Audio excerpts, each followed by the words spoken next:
Assalamualaikum warahmatullahi wabarakatuh. Selamat pagi, siang, sore, dan malam rekan-rekan semua, kapanpun rekan-rekan dapat melihat video ini.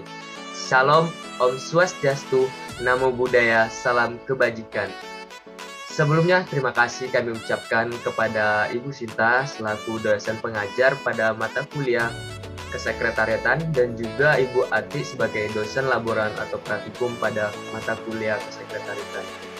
Pada kesempatan kali ini, saya bersama rekan-rekan saya akan mempresentasikan sebuah materi yang berjudul Mengatur Rapat. Sebelumnya, izinkan kami memperkenalkan diri. Kami dari kelas ABT 2B Pagi, kelompok 1, yang beranggotakan 6 orang. Yang pertama itu ada Putri Helmalia dengan NIM 4122001032.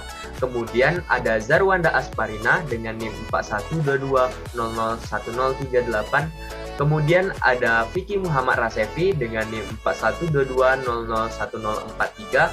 Kemudian ada Rido Dava Osama dengan NIM 4122001048. Kemudian ada saya sendiri, Bagas Pratama Putra dengan NIM 4122001053. Kemudian yang terakhir rekan saya Fadil Muhammad dengan NIM 4122001059. Jadi pada kesempatan kali ini kami akan membawakan topik pembahasan yaitu ada 4. Yang pertama di sini kami akan menjelaskan mengenai pengertian rapat, fungsi rapat, jenis-jenis rapat. Kemudian yang kedua yaitu pemimpin rapat dan juga peserta rapat. Yang ketiga yaitu analisa studi kasus, yaitu hal-hal apa saja yang dipersiapkan seorang sekretaris dalam rapat. Kemudian yang terakhir adalah tugas sekretaris dalam rapat dan setelah rapat berlangsung. Tanpa berlama-lama, langsung saja kita masuk ke dalam pembahasan yang pertama, yaitu pengertian rapat, fungsi rapat, dan jenis-jenis rapat. Pengertian rapat.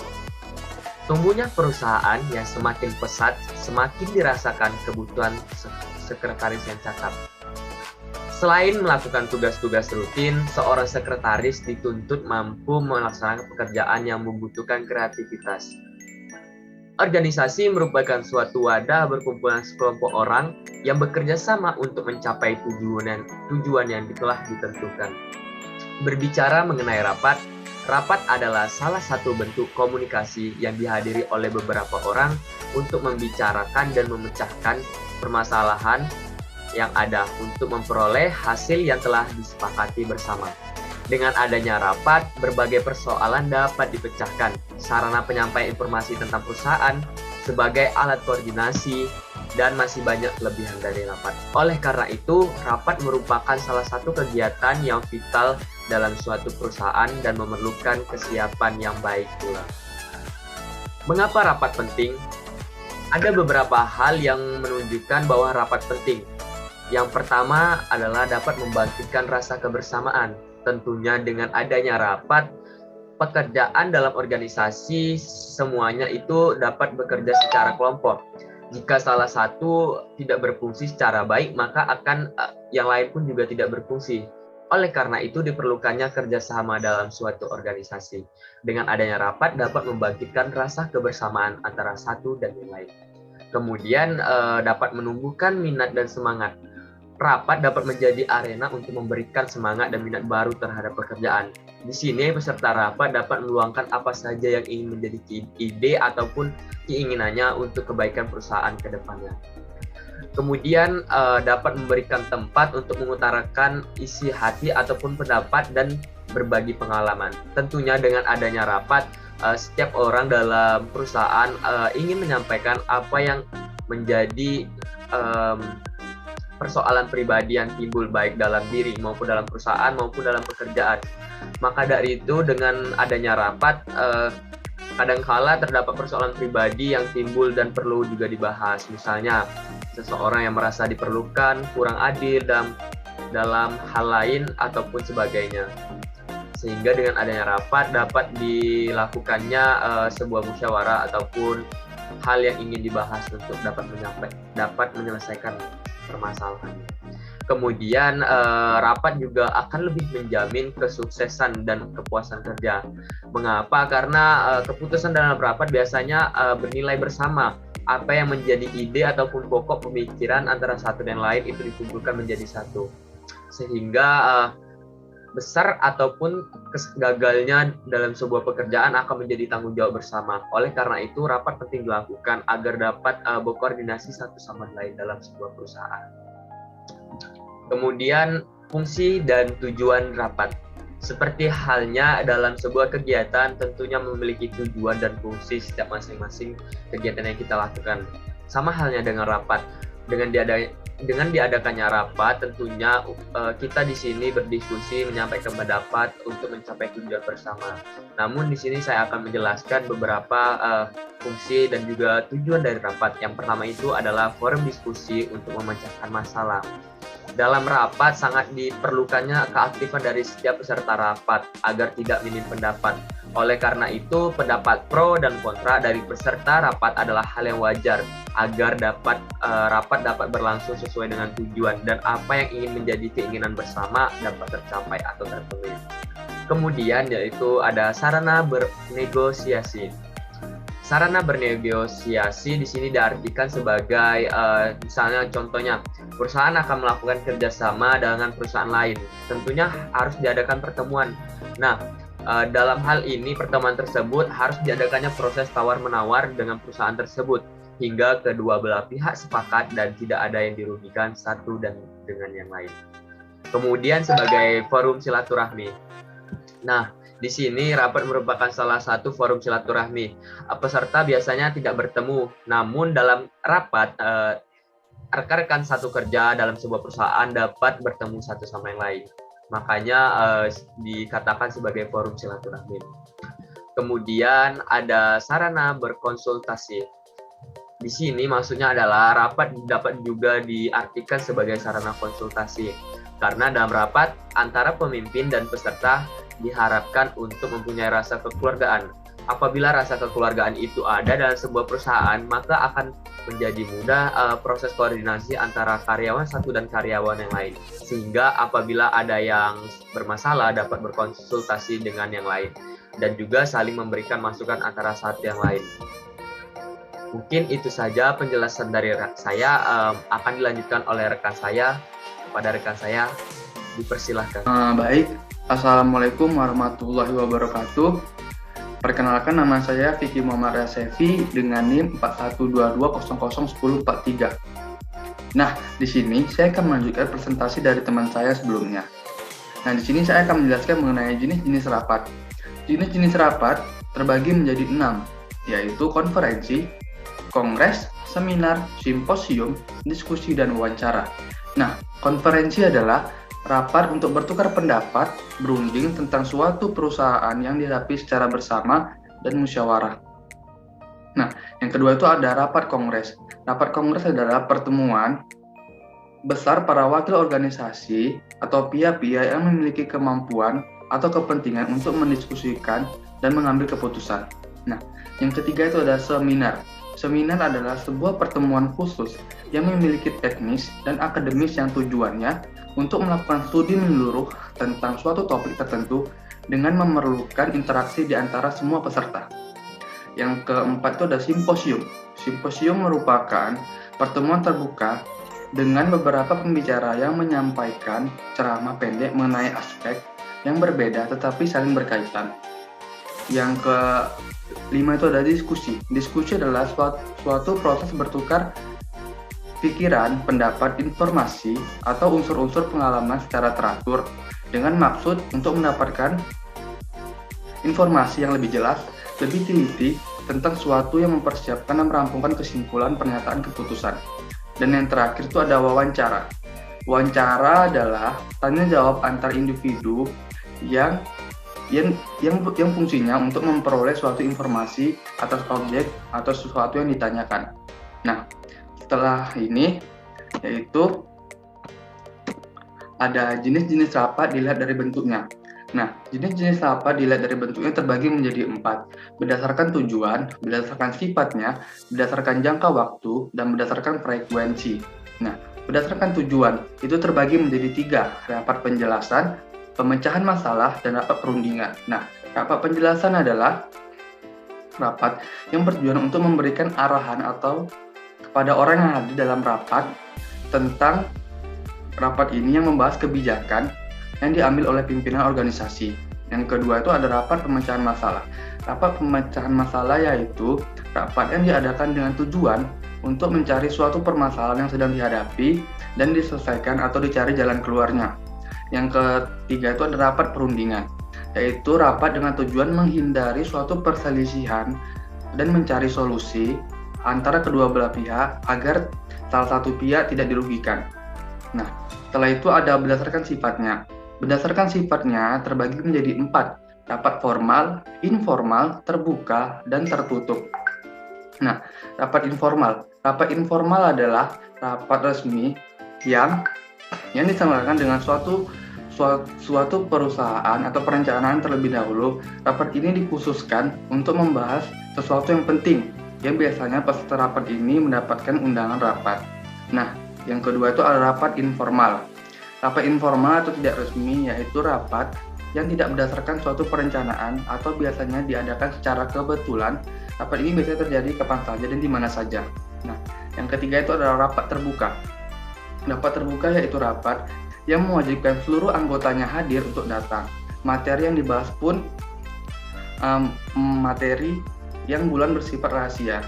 Nah, yang keempat itu adalah rapat tertutup. Rapat tertutup yaitu hanya peserta tertentu yang dapat hadir pada rapat tersebut. Selanjutnya ada berdasarkan jangka waktu. Berdasarkan jangka waktu terbagi lagi menjadi 3, yaitu rapat mingguan, rapat bulanan, dan rapat tahunan. Nah, rapat mingguan adalah rapat yang diadakan 1 kali dalam seminggu, membahas masalah yang bersifat rutin yang dihadapi oleh perusahaan. Yang kedua itu ada rapat bulanan. Rapat bulanan itu rapat yang diadakan 1 kali dalam 1 bulan. Biasanya diadakan setiap akhir bulan untuk membahas hal-hal atau peristiwa yang terjadi pada bulan lalu atau bulan sebelumnya. Yang ketiga itu ada rapat tahunan. Rapat tahunan adalah rapat yang diadakan setahun sekali untuk yang biasanya membahas tentang evaluasi hasil kerja, masalah-masalah yang belum terselesaikan pada tahun sebelumnya atau pada tahun yang telah terjadinya masalah tersebut. Nah, yang terakhir itu berdasarkan frekuensi. Berdasarkan frekuensi terbagi lagi menjadi 2, rapat rutin dan rapat insidental. Nah, rapat rutin adalah rapat yang ditetapkan dan terjadwal, biasanya dijadwalkan setiap seminggu, bulan, ataupun tahun. Yang terakhir itu adalah rapat insidental. Rapat insidental yaitu rapat yang tidak terjadwal, tergantung pada masalah yang dihadapi. Nah, untuk slide selanjutnya akan dijelaskan oleh teman saya. Sekian dari saya. Wassalamualaikum warahmatullahi wabarakatuh. Baik, di sini saya akan melanjutkan presentasi dari rekan saya. Nama saya Rudolf Osama dengan NIM 048. Saya akan menjelaskan apa itu pemimpin rapat dan tipe-tipe peserta rapat. Pemimpin rapat adalah karyawan yang bertanggung jawab untuk merencanakan, mengatur, mengelola rincian, dan mengundang atau mengajak semua peserta rapat untuk hadir dalam rapat penting tersebut. Pemimpin rapat disebut juga sebagai kepala rapat atau pemimpin meeting. Contoh gaya kepemimpinan rapat. Yang pertama, gaya demokratis dengan mengadopsi gaya demokratis atau seorang pemimpin menjadikan anggota timnya sebagai bagian untuk mengambil keputusan. Yang kedua, gaya autokratis atau pemimpin dengan gaya autokratis ini berkebalikan dengan demokratis. Mereka memutuskan segalanya sesuatu sendiri tanpa meminta pertimbangan dari anggota organisasi. Yang ketiga, gaya transformasional. Pemimpin yang mengadopsi gaya transformasional ini ingin melakukan perubahan. Gebrakan yang dilakukan bisa berupa peningkatan kebudayaan, mengembalikan keadaan, juga mendapatkan keuntungan yang lebih. Yang keempat, gaya transaksional. Pemimpin dengan gaya transaksional tidak akan mengubah keadaan yang sudah stabil. Yang kelima, gaya laissez-faire. Pemimpin akan meminta timnya untuk membantu pemimpin organisasi. Tipe-tipe peserta rapat. Yang pertama, tipe cepat panas atau anjing. Ciri-cirinya adalah senang bertengkar, selalu ngotot, tidak mau mengalah, bersuara keras untuk memenangkan persoalan. Jika ditanya akan balik bertanya, tidak mau berusaha untuk masuk ke dalam kelompok, merasa puas dan senang apabila suasana kacau. Yang kedua, tipe si positif atau kuda. Selalu berpikir positif dan mau bekerja sama, tertib, bisa mengikuti aturan, penuh perhatian dan pengertian terhadap sesama, selalu bersedia membantu, baik diminta maupun tidak banyak omong dan mengutamakan tindakan. Yang ketiga, tipe si serba tahu atau monyet. Bercirikan selalu ingin menonjol dan minta diperhatikan. Banyak omong, merasa dirinya sebagai orang yang paling tahu. Yang keempat, tipe sang komentar atau kodok. Ciri-cirinya adalah senang ngomong sehingga tidak tahu kapan harus bicara dan diam. Suka menyeletuk, tidak memberikan perhatian serius terhadap apa yang sedang dibicarakan. Yang kelima, tipe si pemalu atau kambing. Ciri-cirinya adalah pendiam, tidak banyak bicara, jika tidak ditanya, lebih memilih menunggu dan tidak proaktif. Yang keenam, tipe si penolak atau landa. Ciri-cirinya adalah sulit menerima pendapat, kurang mau bekerja sama, lebih mementingkan diri sendiri dan terkesan sombong. Yang ketujuh, tipe si cuek atau kudanil. Ciri-cirinya acuh tak acuh, lebih banyak berdiam diri dan menjadi penonton, tidak bergerak jika tidak disuruh. Yang ke-8 ada tipe si superior atau jerapah. Berbicara sangat hati-hati, tidak cepat menerima sesuatu, dan tidak juga langsung menolaknya. Sering membuat orang lain kesal karena lambatnya dalam mengambil keputusan. Yang ke-9, tipe si penanya ulang atau rubah. Ciri-cirinya adalah ingin diakui dan dianggap pintar oleh orang-orang di sekitarnya, dan selalu mencari celah atau kesempatan untuk bertanya, keberatan dan sanggahan. Merasa menang dan senang bila pertanyaannya tidak bisa terjawab. Cepat ngambek bila pendapatnya tidak diterima atau dikalahkan. Selanjutnya, pembahasan yang ketiga yaitu analisa studi kasus, yaitu hal-hal apa saja yang dipersiapkan dalam proses rapat, baik di awal maupun pada saat kegiatan rapat dan setelah kegiatan berlangsung. Kepada rekan saya, dipersilahkan. Bismillahirrahmanirrahim. Assalamualaikum warahmatullahi wabarakatuh. Perkenalkan, nama saya Putri Helmalia dengan NIM 4122001032 dari kelompok 1 kelas 2 BABT pagi. Di sini saya akan menjelaskan mengenai membuat rencana rapat. Jadi, rencana rapat itu ialah sekretaris harus merencanakan suatu rapat dengan membuat perencanaan kegiatan, yang pada umumnya dengan menggunakan metode 5W1H. Apa 5W1H? 5W1H itu yang pertama, why. Mengapa rapat perlu diselenggarakan? Yang kedua, what. Masalah apa saja yang perlu dibicarakan dalam rapat? Yang ketiga, who. Siapa saja yang perlu diundang dalam rapat tersebut sesuai dengan materi rapat. Yang keempat, where. Di mana rapat akan diselenggarakan. Yang kelima, when. Kapan rapat akan diselenggarakan, menyangkut hari, tanggal, dan waktu penyelenggaraan. Dan yang terakhir, how. Bagaimana rapat akan diselenggarakan. Dalam perencanaan rapat, secara terperinci adalah sebagai berikut. Yang pertama, ialah perencanaan waktu. Nah, perencanaan waktu ini menyangkut kapan waktu terbaik untuk menyelenggarakan rapat. Hal ini sangat penting karena sangat berpengaruh terhadap efektivitas rapat. Rapat yang dilaksanakan pada pagi hari akan berbeda nih dengan rapat yang diselenggarakan pada malam hari. Kenapa? Karena pada waktu pagi, peserta masih segar dan masih fresh. Sedangkan apabila di malam hari, peserta merasa lelah, baik fisik maupun pikiran karena sudah seharian bekerja melakukan banyak aktivitas. Kemudian, rapat yang diadakan pada malam hari itu dirasa kurang efektif daripada rapat yang diadakan pada pagi hari. Selain itu, rapat mungkin dilakukan pada akhir pekan, Tetapi rapat yang diadakan pada akhir pekan dengan menghabiskan waktu sampai minggu di suatu tempat peristirahatan kurang efektif. Karena pada saat tersebut biasanya digunakan peserta rapat untuk beristirahat dan merupakan waktu untuk keluarga. Kemudian peserta rapat memang menghadiri rapat tetapi pikirannya mungkin kurang tertuju pada materi rapat. Sehingga kemungkinan rapat diselenggarakan pada waktu menjelang waktu makan siang karena bila dilaksanakan pada pagi hari dianggap mengganggu aktivitas pokok para pemimpin atau karyawan. Nah, penting sekali nih untuk memperhatikan bahwa peserta rapat akan bersikap positif jika rapat diadakan dengan memperhatikan kebutuhan peserta, seperti kebutuhan istirahat setelahnya, seharian bekerja, atau tidak mengganggu hari libur mereka. Jadi, dalam membuat rencana rapat, kita harus memperhatikan waktu-waktu apa saja yang tepat, seperti yang tadi sudah saya jelaskan, jika di akhir pekan atau di malam hari itu sangat kurang efektif, jadi kita bisa mengambil seperti waktu setelah makan siang ataupun sebagainya, yang bisa efektif apabila kita lakukan. Nah, selain perencanaan waktu, di sini juga ada perencanaan tempat.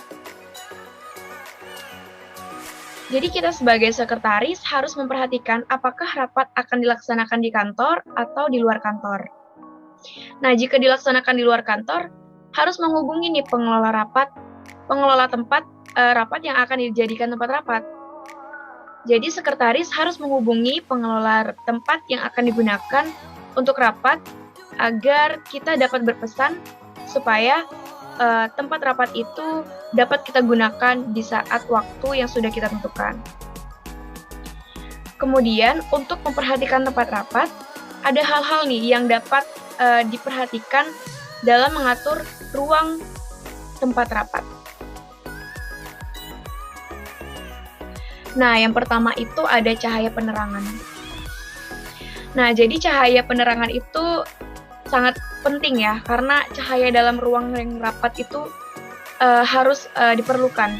Karena apabila cahayanya itu kurang, maka akan mengganggu aktivitas rapat tersebut, seperti mengakibatkan mata cepat lelah dan juga mengganggu penglihatan para peserta rapat. Nah, yang kedua itu adalah ventilasi udara.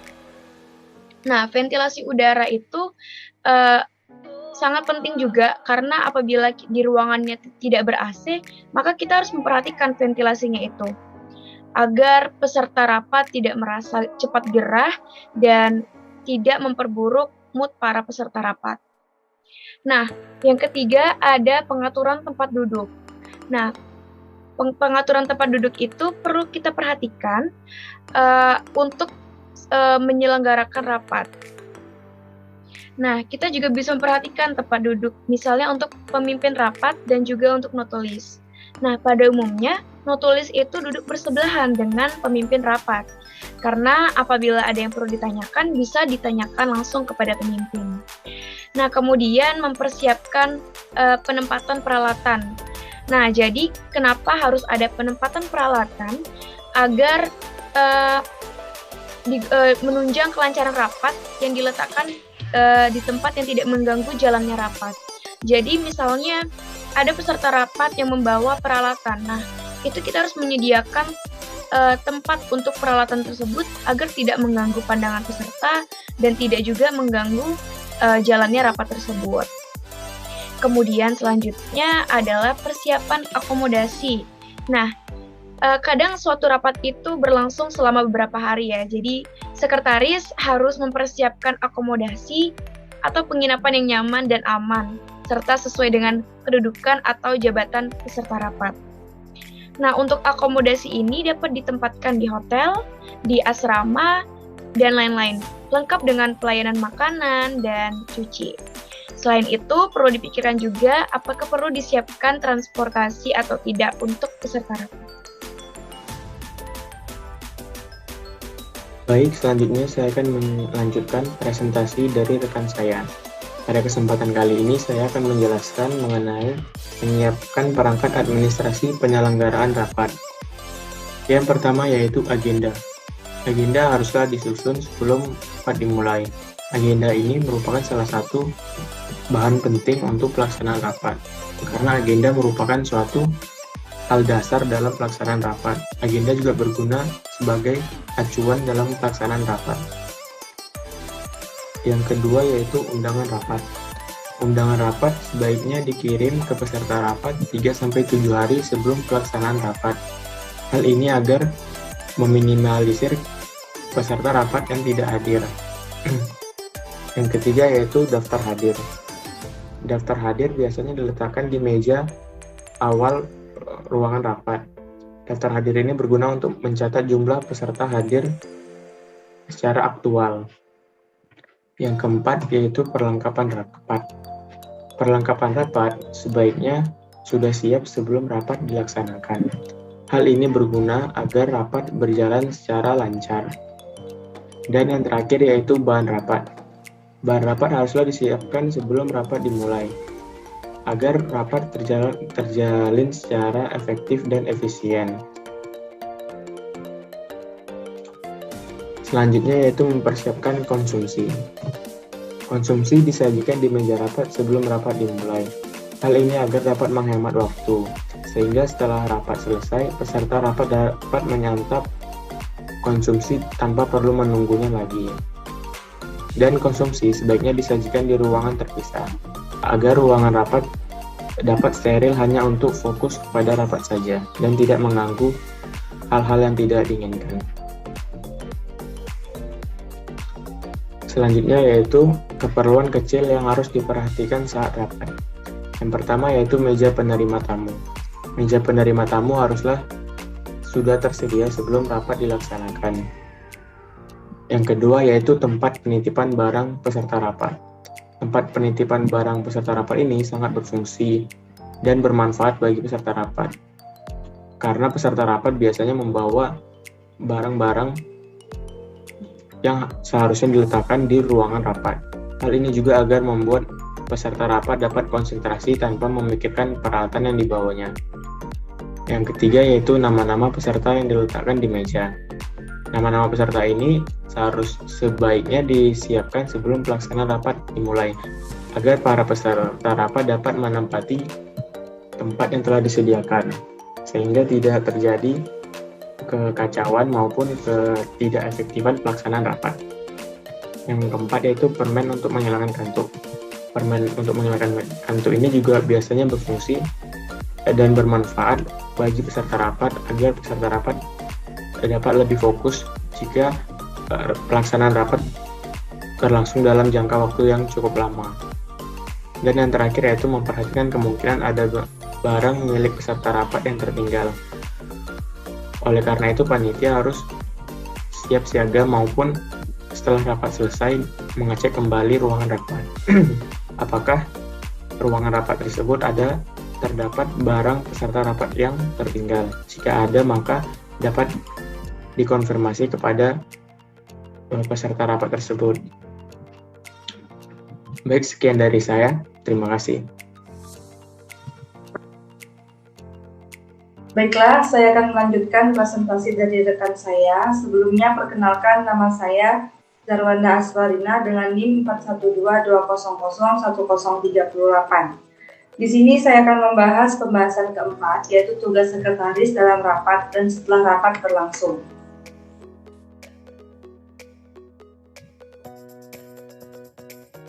Tugas sekretaris dalam rapat. Tugas seorang sekretaris di dalam rapat yaitu menyiapkan rekaman yang akurat dan membuat notula. Dalam pembuatan notula perlu adanya persiapan yaitu menyediakan alat tulis, kertas, dan penghapus. Untuk saat ini sudah umum menggunakan laptop untuk menyusun notula. Hal ini akan mempermudah notulis karena tidak perlu menulis kembali pada laptop.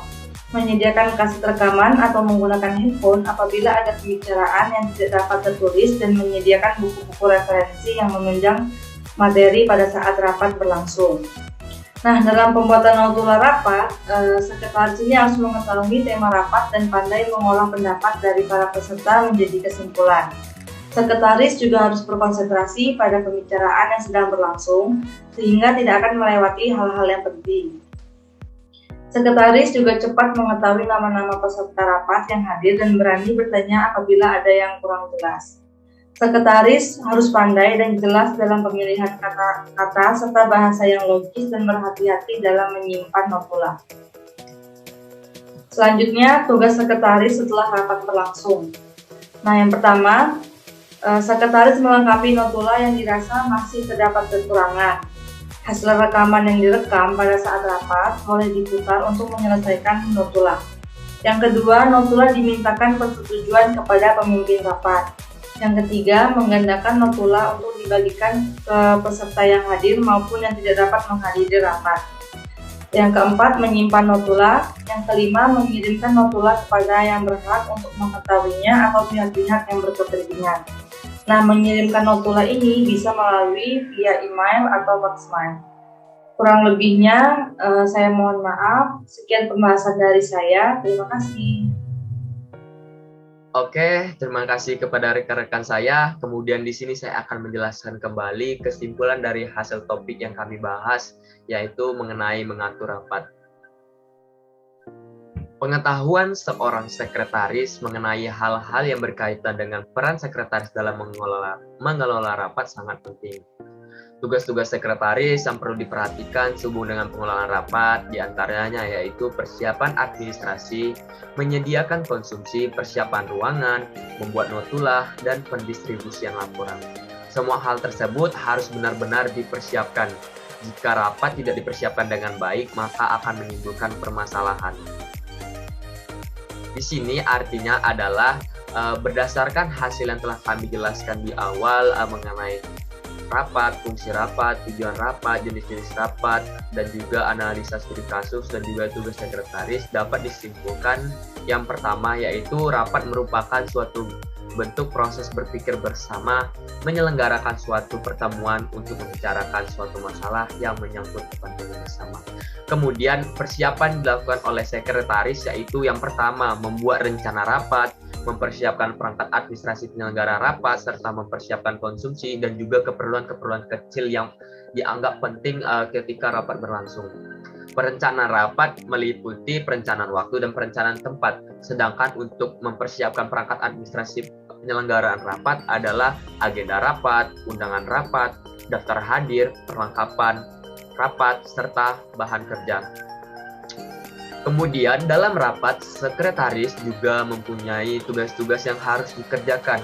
Sebelum rapat dimulai, sekretaris harus memeriksa semua kesiapan yang berkenaan dengan keperluan rapat, apa saja itu dari keperluan kecil maupun keperluan besar. Selain itu, sekretaris juga bertugas menyambut peserta rapat, menunjukkan letak tempat duduk, melaporkan kepada pemimpin apabila jumlah peserta telah layak untuk dimulai, kemudian membuat notula serta membacakan hasil notula. Kemudian setelah rapat diselenggarakan, sekretaris masih memiliki tugas yang harus dilakukan, yaitu menyempurnakan notula, meminta persetujuan pemimpin rapat, penggandaan, pengarsipan, serta pendistribusian notula. Pendistribusian notula dapat dilakukan melalui apa saja, misalnya fax email, ataupun melalui milis. Mungkin sekian presentasi dari kelompok kami. Apabila ada salah kata dan kurang berkenan, mohon dimaafkan. Saya akhiri. Wassalamualaikum warahmatullahi wabarakatuh. Salam Om Santi Santi, Namo Buddhaya. Salam kebajikan.